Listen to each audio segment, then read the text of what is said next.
gosto muito de assistir esses programas, assim, tipo, Discovery Channel, lá, tem o Animal Planet, e passam uns documentários que ficam passando aquelas filmagens do meio da selva, dos leões e tal.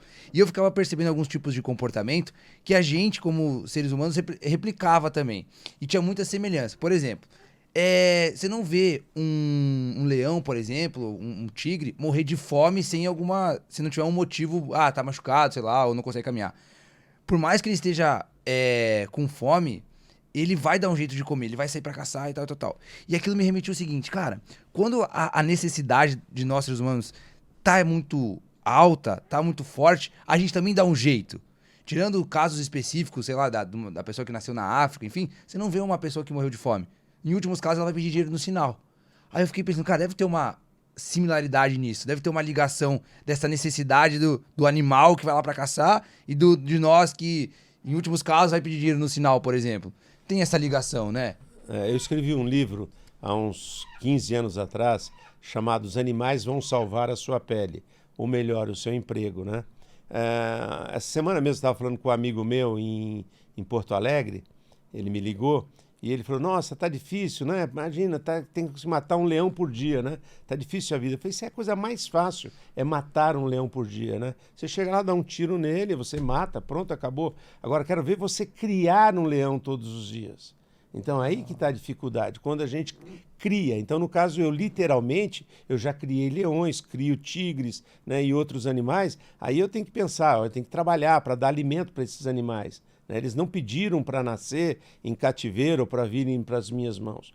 Então eu tenho que fazer de tudo para dar um bem-estar para esses animais. Então o que a gente aprende? A gente aprende que os animais, eles não ficam pensando como a gente.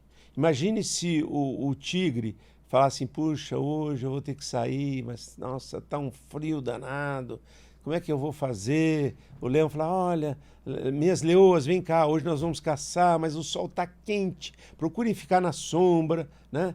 Não, eles não tem pensam, desculpa, né? eles não ficam pensando no que vai acontecer de ruim. Eles pensam o seguinte, bem, nós temos que sair agora e vamos caçar. Estamos com fome, já faz 4, 5 dias que a gente não come e nós temos um alvo. Ó, tô sentindo um cheiro, tá vindo um cheiro de antílopes ou de gnus do lado oeste, tal. O vento tá tanto por hora, vamos para lá. Aí eles se posicionam, eles escolhem aquele mais fraco lá do grupo e falam, é nesse que nós vamos atacar. E se concentram ali. E eles conseguem o alimento, né? Então, eu acho que o fator primordial ou preponderante na vida dos animais é a determinação que elas possuem.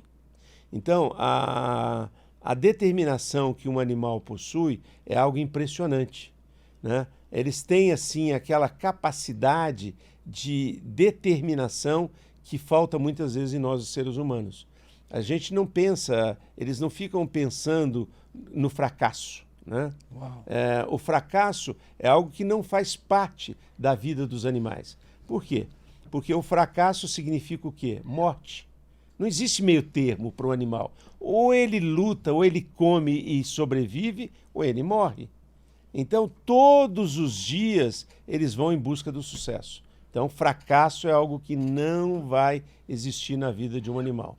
Então, quando ele percebe que vai haver qualquer tipo de coisa que possa comprometê-lo numa missão ou num trabalho, aí sim, ele se entrega por completo e fala, bem, agora chegou o meu tempo. Então, por isso que um leão tem um tempo na natureza de 8 a 10 anos, em cativeiro ele vive 20. Por quê? Porque ele não tem as intempéries, ele não tem as dificuldades, ele não tem as adversidades que ele tem na natureza, né?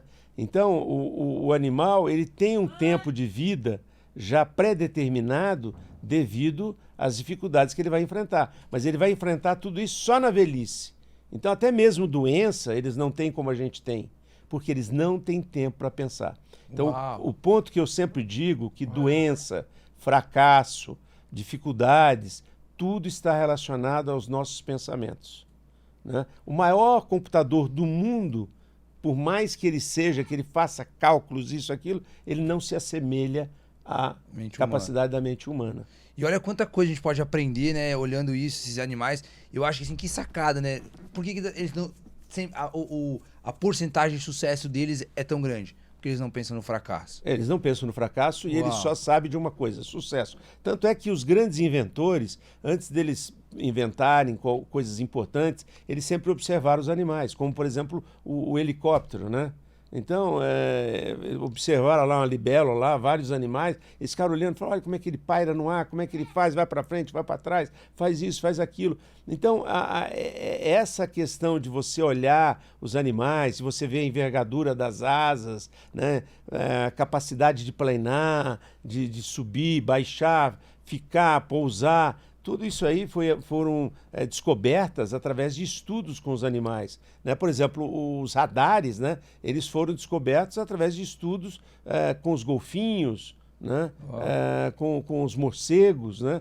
Eles emitem sons e eles conseguem saber, para não bater nos lugares, como é que faz no escuro, de que forma que eles se direcionam. Então, o animal, ele tem muito para nos ensinar, né? E isso é uma capacidade que às vezes as pessoas não entendem, né? Não olham dessa forma, né? Não olham. Inclusive, biblicamente falando, Salomão, que era o homem mais sábio da Bíblia lá, aprendeu muito com os animais, inclusive disse. Eu saía para deslumbrar a natureza dos animais e aprendia muito com eles. Né? E ele mesmo fala que nem ele mesmo, com toda a sua grandeza e riqueza, jamais ele se vestiu como os lírios do campo, né? E as aves, né, dos céus. Então, por quê? Porque se você olhar a coloração de uma ave, né, você vai ver que tem cores incríveis. E o homem ainda não conseguiu inventar uma roupa, uma coisa que ele fala, nossa, olha como é que é isso, né?